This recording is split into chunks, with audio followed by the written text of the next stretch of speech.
Now imagine if similar cyber attacks made your lights go out or cut off your water supply. Imagine if the critical infrastructure we rely on every single day simply shut down. The threat is not only very real, it's inevitable. It is only a matter of the when, not the if, that we are going to see something traumatic.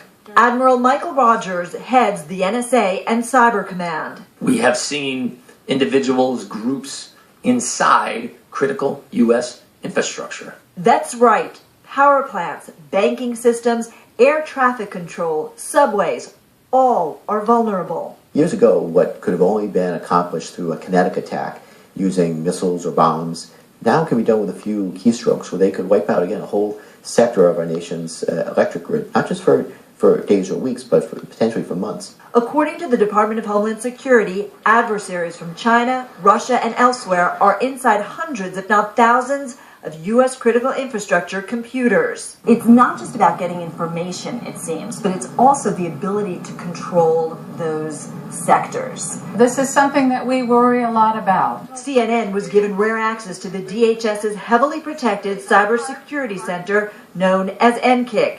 It's run by the DHS Undersecretary Suzanne Spalding, who oversees teams of federal investigators, analysts, and private infrastructure experts scrutinizing real-time cyber breaches. The thing that keeps me awake at night is knowing that there is the potential there for adversaries to get into those control systems, those systems that really run machinery, whether it's gates on dams or parts of the electric grid. Isn't this an act of war? Well, that's the million-dollar question. What the Chinese are doing is really preparing the battlefield for if that day were to arrive, then they would have significant advantage. Cybersecurity expert Tom Parker showed us just how easy it is to shut down something like a power grid. Here we have the hacker's computer.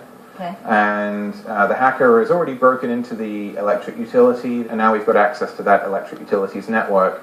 We've reverse engineered the codes which are running, the operating system that's running on this device, which is controlling the electric grid in this scenario. Once inside the system, the attacker waits to strike, and then watch as the lights go off in less than a second. More than 3/4 of the nation's critical infrastructure is privately owned. Critics say those companies are not doing enough to safeguard their own systems. They don't want it coming out of their bottom line. Congressman Langevin says the threat is akin to knowing about the hijackers pre-9/11 and still doing nothing. We know that there's a glaring vulnerability, and we're not moving with all urgency to close it. Deborah Fayerick, CNN, Washington.